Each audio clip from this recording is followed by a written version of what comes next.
How's it going? My name's Tronage. Welcome to my channel. Today we're going to be talking about the Armor 67 by Makerfire. That's right. Now for those of you who've been following along, you know I've been flying brushed quads. Today that's going to be changing. Well, actually not today because I've actually been flying it a little bit. Had some issues, made some changes, made some mods. Of course I modded it. And I'm going to tell you my thoughts about it. So a little bit about my history. As you know, I've been flying brushed quads. Started off with the Tiny Whoop TWR edition right here. If you'd like to know my thoughts about this one specifically, you can check out the video. Boom, up in that corner. From that point, I decided, well, that was a pre-built. All I had to do was bind it to my transmitter and off I went. Then I said, well, I want to try building my own. So I went in and I created the Troop. The Tronage Whoop is what I called it. And it's a mashup of parts from Furious FPV as well from NewBeeDrone. And if you'd like to see how or why or what I did and how I built it and my thoughts about it, you can check out that video. Boom, up in the corner. But of course I wanted more. So then I saw that the new NewBeeDrone V2 flight controller was being released and it had a full beta flight OSD. And I was like, oh my God, full OSD.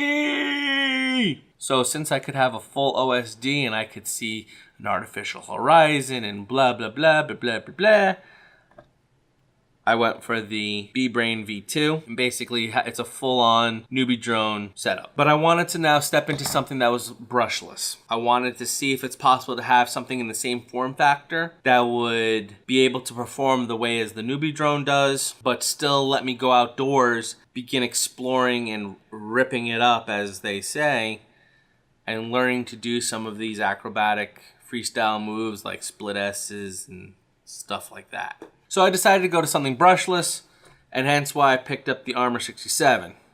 Now, if you notice, there's a lot going on here that's changed if you looked at one that's stock. So what we're going to do is we're going to try something new. We're going to turn the camera down and look at the bench, and we'll talk about it that way. So instead of staring at my face and me holding stuff up to you, I can actually point stuff out, and you can get a little bit more close-up look at what I'm showing you, all right? So we'll get down on the bench, right? We're down. This is the battery pack it came with. It is a 400 milliamp hour 30C 2S pack. It had a JST connector on it. I switched it to an XT30 connector because my understanding that this is a better, more robust connector. So I said, all right, well, I'm going to start using that connector instead of the JST one. And this battery pack I feel is a no-name brand because there is no name on it. So I went out and I picked up some of these. These are Crazy Pony 450 mAh 75C. So I figured this has a little more oomph and has a little bit more battery power in it, so it might work better. And you can see the size difference. It's a little bit longer and not much thicker. The fact that it's that much longer makes me think that this is probably not even 400, but who knows. But these fly amazing. The first problem that I ran into with this was I was getting fail-safe after fail-safe after fail-safe. What's a fail-safe? Fail-safe is basically you're flying along and all of a sudden it just drops out of the sky and like a dead bird. And that's because of many reasons, but in my case, I think it was because I lost transmission link essentially. What I'll show you, here's the original receiver that was inside of the Armor 67. Now I have it shrink wrapped with some tubing and stuff to protect the antenna that's in it in case I ever decide I want to use this on another build, maybe a little indoor something or other that I'm not planning on flying more than 10 feet away. So this receiver is only just about 10 millimeters by almost 14 millimeters big. It is very, very tiny for a Spectrum receiver. I think that coupled with the fact that this was the whole antenna and it was just a little wire, very similar to the way the Blade and Ductrix just use the wire as the receiver, it just didn't really work well. So I went and bought one of the Spectrum receivers, brand name Spectrum, with diversity. So that's why I have now 2 antennas and I have them in the tubes. And I 3D printed this little mount, which I'll talk about in a little bit, but so that I'd have my tubes and I have them coming out at right angles to each other so that I get my vertical and horizontal polarization. But the problem that it was introduced when I put that receiver in here is because it was about 4 times the size of this one, it started to get in the way of the props. And the reason is because if you look, the boards that are in here are squared up with the motors, meaning, you know, the board is square this way. If it was square like at a diamond, it would have been more space, but it's squared off like this. So the props, right in there is where my issue was, would hit as it spun around. Because you see from the top, the guts are like right there as it goes to come around. So I needed to raise them up slightly so that they wouldn't hit into the receiver or the rest of my stack. So that's why I 3D printed these risers. Right here, you can see them in clear.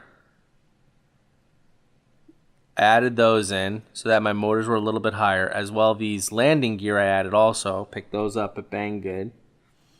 So the addition of the plate that's part of that landing gear and my little 3D printed plate made the motor higher. And I also had to put in different screws. These are not the normal screws that it came with. I need the longer screws to be able to mount the motors with these extra parts underneath. In any case, it raised my motors high enough so that the props now cleared the larger receiver. But now having the larger receiver means that I actually get good reception and I haven't had any fail-safes since I switched to the new receiver. In addition to that, if you notice, this plate here I was talking about actually goes all the way under this camera, and it's actually the camera is mounted to it and then it's mounted to the plate. And the reason for this is because the angle that they have this camera at, if you see, if I make the camera level, like here would be the ground or the level point, and you tilt the camera to be level, that's a pretty extreme angle that you're looking at. And when I measured it, it came out to be about 30 to 35 degrees of angle. So for a new pilot, that's a lot of angle, because in order to fly so you can see forward, you end up having to go pretty fast. The other issue with that is it's a brushless quad, so you're going to go even faster than you think you can go, because for me at least, I was making the conversion from brushed to brushless. But there's no way to adjust this camera angle. It's just this 3D printed mount that it's in. So what I decided to do, rather than trying to get this out of here and redo the mount and everything, what I decided to do, since I had to make this part anyway to put the straws on for my antennas, I figured I'd put a little bit under it, and if you see, what I did is I reduced the amount of angle to it. So now if you take the level and you look, it has a more subtle, should be around 10, 15 degrees angle, which is what all the other quads that I'm flying that are brushed have. And I can say now, with the camera tilted like this, now it's much easier to fly. Plus, it's not getting the fail-safes because of the transmitter and the receiver. There's actually one other mod that I made, and that was pretty simple. The hardware that they use for the screws that go into these nylon risers, they're also using nylon screws into these nylon standoffs. And there's 3 of them, 1, 2, and 3. And they were stripping out very easily. So what I did was I instead got metal screws. I kept the nylon standoffs, but I'm using metal screws in them, and they're not stripping out. They're being very, very nice and comfortable in there. I also added this silicone pad, because underneath here is like a whole bunch of electronics, the ESCs, the bolts that hold the whole stack onto the frame, and I was afraid some of that stuff would like rub on the battery packs. So I put this pad on here to protect that, as well to keep the batteries from sliding out on the rubber bands. Which, by the way, these are not the rubber bands that come with it. That's another modification. These are some silicone rubber bands that I just happen to have laying around. The bands that they give you are these little clear ones that don't seem to work too well. They don't really hold their stretch. So what I did is I just undid this standoff, put the bands on this end, undid this side, looped it over and put the bands on that side, and now it's nice and snug. So if I want to put a pack into here, just open it up, grab one of these packs, and then it just sits on there like that.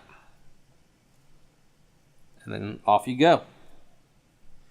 And then plug it in and power it up. The usual.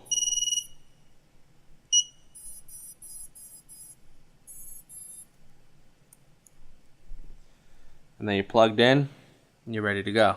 So now you may be wondering, what is the weight with the mods? So here's my scale. Let's see what we got. Turn it on. So here's with my mods and the Crazy Pony battery pack installed. We are just about 86 grams. Let me move this so you can see a little bit better. We are just about at 86 grams without the battery pack. Without the battery pack, we're looking at 55 grams for all my modifications compared to stock. I don't know what stock is. I'm sure you can find a video of someone who weighs their stock one. But in all honesty, when it comes to a brushless configuration, weight's not as big of an issue as it is when it comes to the brushed configurations. So anyway, that's pretty much what I did to it, and so now I'll give you my thoughts.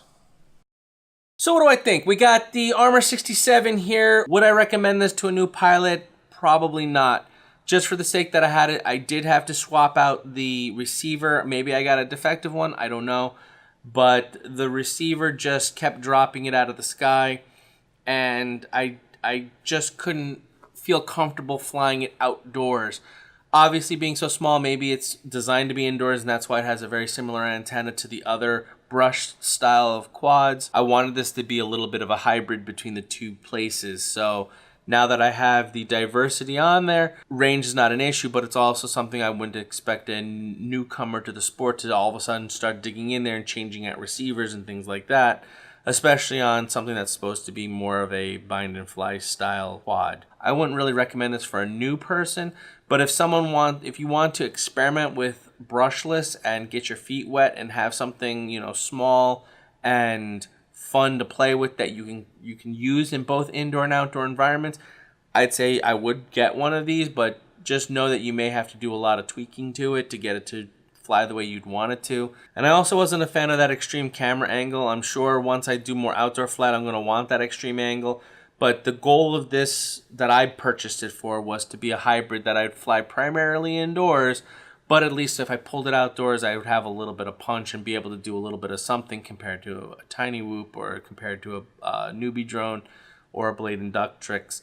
I feel like this does fit that bill pretty good in its current state, because now I have the full range of the diversity receiver. I have the ability to do all kinds of freestyle moves if I wish, and I can still take it indoors and I can still cruise around because of the lower camera angle. I don't have to go so fast and be such a great pilot because an indoor space is so confined. Hey, hope you enjoyed that video. If you did, perhaps you'd like to subscribe. Check out the latest videos. I'm always posting new content. If you'd like, you could also become a supporter on my Patreon page. And while you're at it, here's some other videos that you might like. This one over here is the latest one I posted, and this one I think might interest you. Check them out. See ya.